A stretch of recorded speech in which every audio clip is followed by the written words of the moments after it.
char kway teow really Singaporean? Hi boys and girls, aunties and uncle, welcome to my channel. My name is CK, welcome to my channel Psychology, and today it is another special episode. I have a special guest and his name is Tommy. Hello. Tommy's channel is Dashing Heights.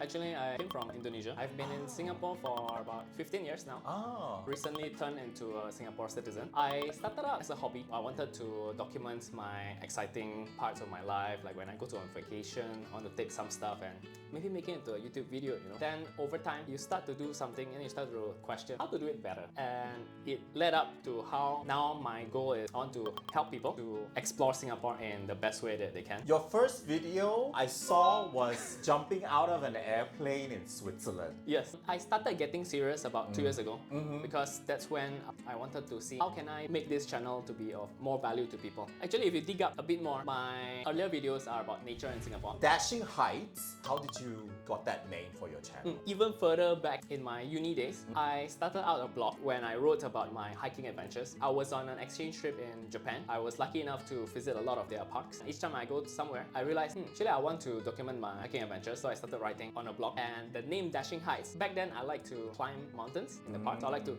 dash towards the height. At the same time, I also like to admire the heights because they are very dashing. Right. So it's like a double meaning. Yeah, it's not the most intuitive, people would get it. Okay, after what, you have 80 plus videos? Yeah, 80 plus. What do you like about being a YouTuber and what do you hate the most? Definitely my favorite part is when you thought of something, like have a creative idea, you wanted to document it, piece it together. After you finish the whole process and you see, okay, this is a good video. So you enjoy telling the story? Yeah. To see the final result. I also really like being in the moment and capturing it. Like when I make the Singapore Zoo videos, I really love to just sitting there with my camera, watching the animals and waiting for it to move. I think a lot of people go to the zoo, right? They just go to the exhibit.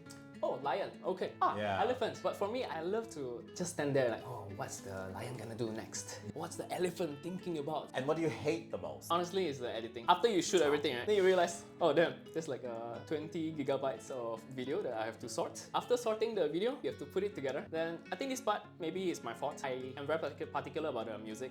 So I will go to my music list. I will start to think, I want it to be this mood. I want this scene to be like this. And then I have to sync all the beats to the scenes. So all this take a lot of time, very tedious. Yeah. After you become a YouTuber, you really have an appreciation for editor. Yeah. Every second you want it to be of value to your audience, and that's very costly actually. Congratulations. I know one of your videos hit 100k. Oh yeah. Yeah, so how does it feel? Honestly, right, I almost didn't post that video because I saw that I had this idea. I really loved these places in Singapore. I wanted to share with people. I imagined myself as a visitor and asking myself, oh, where should I go in Singapore? With that perspective, I try to tell this person to help this person as much as possible, like as if it's my own family member coming to Singapore. Right. Yeah. With that idea, and I make it into a sequence so that it's really one full packed day. If you only have one day in Singapore, this is what you do. When I went to search Singapore top things to do, there's so many videos already available, and there's like 100, 200, 300k views. I think some even have millions of views.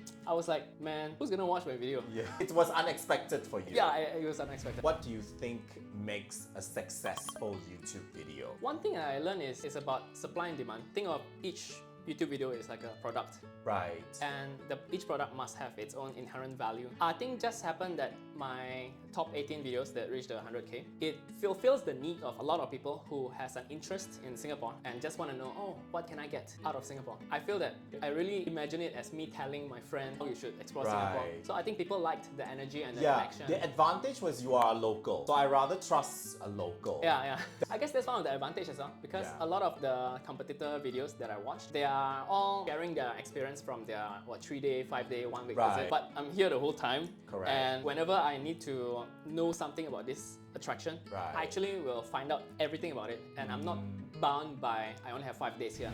Further on to the must-do in Singapore. What essentially is the must-do? You must visit at least one of the hawker centers in Singapore. Yeah. Everyone knows, or at least heard before, that Singapore is a garden city. The full realization of that vision, just go to Gardens by the Bay. You can explore the whole gardens for free, except the ticketed places. There's even a free light show, some musical light show that actually changes every month. And it's absolutely free. One thing in your video that you didn't mention, for me, me, Pulau Ubin was the best. This island, no vehicle is allowed. That is like a big draw for me. It's great for biking, walking, to release stress, and there are actual local people that live there. I actually like Pulau Ubin also. I spent a few days there. I like to cycle all the way to Chek Jawa, one of my favorite spots there. You can see a lot of animals and marine creatures. The downside is you kind of need the whole day because if you go all the way to the ferry point, that's already about one hour. If you stay near the CBD, at least 1.5 hours to just get to the ferry points, and then you take the ferry, another 20 minutes. So that's 2 hours just to get there and 2 hours back. To make it worth, you have to do it for the whole day. If you have time. Correct. In your video, you mentioned Kampung Glam, which I thought, Yeah, yes, that yes. was a very good idea because it's right in the center of the city. I actually quite like the Labrador Park area. You imagine Singapore city skyline view is the skyscrapers, Right. MBS, the sunset view near the Vivo City area. Yes. If you walk out a little bit towards the Labrador Park, there is a Bukit Cermin boardwalk that's very beautiful in the evening. It's one of my wife and I favorite spots. So that's a hidden evening walk, spot. yeah. So actually no, don't go there. So very important question because Singapore is not a cheap destination like Bali, Malaysia or Phuket. What can help visitors save money coming to Singapore? Number one, I think it's one of the myths of Singapore that Singapore is expensive. So there are expensive things in Singapore, but you have the options to choose the affordable ones as well. So for example, food, right? A lot of times when people come to Singapore, they say food is expensive because they haven't been to the hawker centers. You can actually easily get decent meal, affordable, under $10. If you choose the correct stores, you can have a full meal. If you want to save money in Singapore, number one, don't eat at the restaurants. Eat the local food at the hawker center. Yeah, you get a lot of options like Maxwell or Tekka Food Center. It's like, what, 80 shops you can choose from. We got the food. Now transport. Take the train and the bus. Take the public transport. Actually, public transport is cheaper than all the other major cities in the world, I especially agree. Australian city. Yeah. Right? It's like $2 Singapore dollar. Yep. Then you can really go a long way. If you plan your activities well, like you group your activities by regions, the whole city area super walkable. You don't even have to take a bus or a train. Not only you get to see more, you also save money. I think another one is if you bring student passes. Yes, student passes. Yes. You can try. I think a lot of places is not so strict about it. You can try bring your student pass if you're a student of any institution. And like you mentioned, bring your passport so you can get any elderly discount. Is there a best time to come? Is there a worst time to come? Well, for me, the worst time to come is during Taylor Swift concerts. Don't really have like a significantly best time for Singapore because it's kind of like a all year round destination. The weather wise, every day is hot and humid. Every day there's a chance of rain. So there are slightly worse times such as the monsoon periods near the November to March. So you can expect heavier and slightly more rain. Statistically, more rain in Singapore during this period. Also, might want to avoid Chinese New Year. Why avoid Chinese New Year? Because people want to see celebration. Because especially on the first day and the second day, a lot of places are closed. So if you want to eat, if you want to eat out, those places that are open will impose an extra service charge. I think I kena 30%. I got a 30% tax because of I ate out on the second day of Chinese New Year. They call it like a peak hour charge. Yeah. So if you want to do manicure, pedicure, massage, there's a surcharge.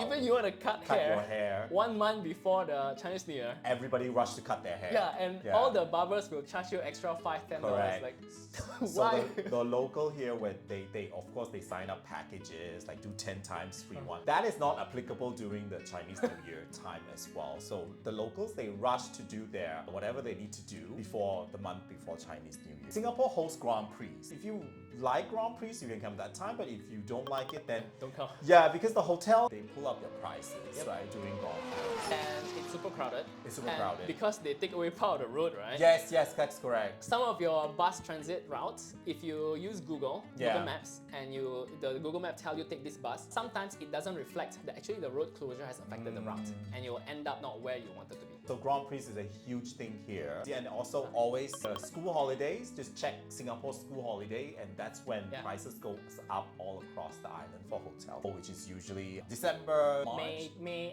to June. And May to June and December. The super easy way to check, actually just search MOE, which is the Singapore School Government Education Body. Okay.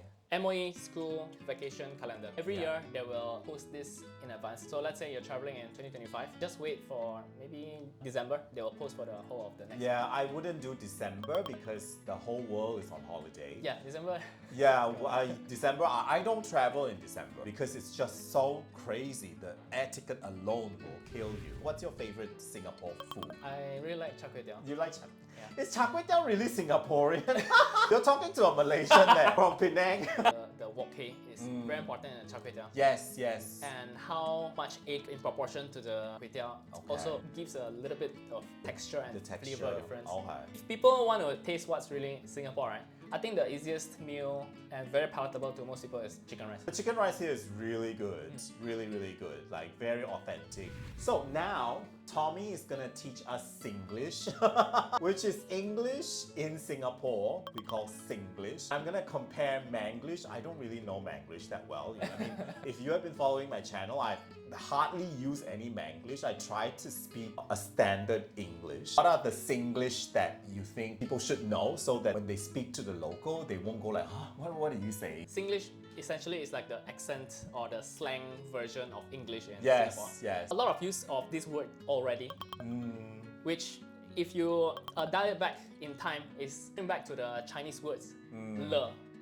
So for example, you eat already or not? So that's a very Singlish statement that you will hear a lot. Yeah. Let me explain. We don't have past tense or present tense in Chinese. So we have the word le to signal that this is a past tense. People have this automatic replacement of the word already to the le. Yeah. And that's why people use already a lot here. My favorite Singlish word is cannot make it. This you will not hear in Malaysia. Because in Malaysia we're like, cincai lah. Like we don't held ourselves standard. So cannot make it means this person or this product Hopeless. it's hopeless. Yeah. CMI. They have no, Singapore has very high standard when it comes to doing things. It's a very efficient country. So they will say cannot make it. Or this person cannot make it. If you eat the chicken rice, right? Then the chicken, the texture wrong. So you just say, what? This chicken rice cannot make it. Malaysian will be like, cincai lah. Or like, cincai is Manglish, but also Singlish, right? Cincai, do they use it? We don't really use We don't cincai. use it. Cincai means like, it's okay lah. Just but we just do deal get with it. the phrase. Then there is bo chap. Bocap also have. Yeah, bo chap is don't care. It's actually like the Malay agak-agak. Oh. But a lot of people get it wrong. They say agar-agar. If you were to spell it out, it's the A-G-A-K. We do use it a lot. I would say Singlish is very closer to what we say in Penang than what people say in KL. Because Penang is very Hokkien. Do you guys use agar-agar? Yes, we do. We need to give an example though. So like, for example, you're baking a cake. Then, how much sugar should I put? Then, just agar-agar. I mean, this is something that is very unique in Southeast Asia that we produce this English. I'm sure that in the Caribbean, they have something similar as well. I think definitely we need to touch on the la, right? Yeah. So it's like an exclamation mark. A lot of people just use it at the end of their sentence. Yeah. So like, you eat chicken rice lah. What you want to eat for in Singapore? Eat chicken rice lah. Is basically trying to emphasize on the statement. Actually, the statement could mean the same without the la. I want to tell you that when I first came to Singapore, I went to the hawker center and I saw tissue paper on the table and I pushed it away. I thought somebody left it, so I threw it in the rubbish. That is a no-no. That is also another Singlish, which means joke. They reserve those places and they use tissue paper to reserve those places. Because here in Singapore, it's self-service. Yeah. In Malaysia, we order and we sit and wait for the food to come. So we don't need to do all that. So in Singapore, they actually use tissue paper to reserve their seat. Whenever you come to Singapore, you have to take a picture of that. So One time I saw someone use their mobile phone on the table. Like, wow, this guy trusts the public so much. So what are the do's and the don'ts and the special phenomenon you will see when you visit Singapore? You will see a lot of Singaporeans. They grew up here. They don't have the same instincts that, I shouldn't do this because it's not safe. They will leave their phones on the table when they go to toilet. Oh, yeah. If you go to even Starbucks. laptop. Yeah, even the whole laptop. Yeah, I was whole like, backpack. I was whole bag, whole laptop. The public transport, they are very efficient. So you cannot get in the way because people are rushing to work. If you want to take picture, be aware, stand aside, right? And people hang on the elevator on the left-hand side. to let people pass through on the right. Yeah, try not to disrupt people around you. Even when you are on the street talking to people, if you see the street is this wide, right? If you're gonna talk to your friend, then don't stand blocking the whole Correct, passage don't block. Singapore does have hefty penalties on things like eating in public. vandalism is a huge penalty here, right? Almost nowhere you can fly your drone here. There's like a very tiny pocket of place you can fly. The chewing gum. Okay, actually chewing gum is like a myth. You can chew gums in Singapore, but you can't really sell. But You can give to a friend, right? yes, But you cannot have money transaction. yeah. To And sell. after you chew, dispose it properly, and everyone's gonna be happy about it. Vaping is not allowed. It's not allowed. E-bike is not allowed. E-bike, you need I to heard. license it. In 99% of public places, you're not allowed to Smoke, within, yeah.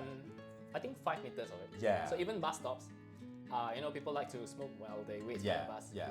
Technically, it's not allowed. If you buy durian, most likely you're not local. But if you do buy durian, you cannot bring it to the public transport as well. Oh, that I didn't know. You cannot bring it into the public transport. Yeah. But then you have to call a taxi to... No, you cannot. I mean, I don't think the taxi will let you in as well. So how do you transport your durian back home unless you have your own car? Correct. A lot of durian place actually will set up a sitting place, just a rudimentary wooden table, those plastic You chairs. can eat there. Correct. After They you even buy. give you the plastic glove so that you don't stink out your hand. A lot of places you can't just swim. Wait, but where do you want to swim? I mean, in Malaysia you can, like anywhere you want. Oh, Yeah, anywhere you could just go in. I thought you could in Pulau Ubin. The only place I could think of was St. John Island. oh, they even have And the Sentosa. special bay that you can. Yes, only yes. swim there. Only designated places you cannot just like, Yeah. oh, I'm going swimming. You cannot do that. This is a country with a lot of rules and regulations, so study on it. Yeah, but honestly, You should do a YouTube video on this. honestly, from a local perspective, right? Don't be too stressed about it. Yes, there are rules, but those are set so that you know that you're not supposed to do that. We're not expecting any tourists to come up with like a cheat sheet. Okay, number 1, no jaywalk. Number 2, no eating, no durian. All this is okay. Just come, relax. Just don't do things that you would think people wouldn't do. Common sense goes a long way. Misconception of Singaporean. My misconception is they like to queue. Whenever there's a queue, the queue just grew longer and longer and A longer. lot of Singaporeans have a mindset that if there's a queue, that means there's something good. So they'll just jump in and think later. So I think a lot of times McDonald's, can you believe it? They have a special edition toy or whatever. Yeah. They even had like a Watch. Hello Kitty or Hello Kitty, yeah. special edition curry sauce, and people will just queue. I know. And when one Singaporean see another queue, they're just like, okay, I'll just queue first. Yeah. Then at the end of the day, they will put it on carousel at the markup price. So that one that we addressed earlier, Singapore is expensive. It doesn't have to be. If your image of coming to Singapore is, oh, you want to stay at a hotel, you want to go to the MBS, you want to go to all of the tourist attractions, then you're going to spend quite a lot of money. Because I think MBS right now, they charge you about above 1,000 per night. And it's very expensive for that kind of luxury. But there's a lot of other options in Singapore as well that you can get accommodation. Food also, as we mentioned, you can save a lot of money by eating at the hawker centers. That one meal you have at the restaurants can get you a good decent meal in hawker centers 5 times over. Actually, let me share one cheat code. Yes. I actually saw this on TikTok. There's a restaurant called Lavo in MBS, talk about MBS. You can make a reservation there, turn up and just buy one drink, maybe like spend $5 to $8 on one drink, like a canned drink. Although it's super overpriced, yes, but you get to access the whole level and you get to witness the view. Oh my god, I think the management of it is watching that. No. Minimum spend. Don't tell people. I tried it myself twice already. Oh, you tried it yourself? It still works. So, my last question, what's your future? You have not made a video of Malaysia. Not yet. Not yet, you're planning to. So for now, you mentioned the future of my channel. Right? Yes. My current goal is to be the go-to channel for information about traveling in Singapore. So still currently working on that. Once I cover a lot of things that I still want to do in Singapore, then I'll try to look around and do other places. I've been trying to get a Singapore YouTuber for such a long time, you have no idea. and they are quite shy. I don't know why. Yeah, and finally I get Tommy. So thank you, Tommy, for this talk. Thank you for sharing tips of people who wanted to visit Singapore. I wish you the best and wish you're gonna have more subscribers. Thank you, Tommy. Thank you. Thanks for having me. Bye.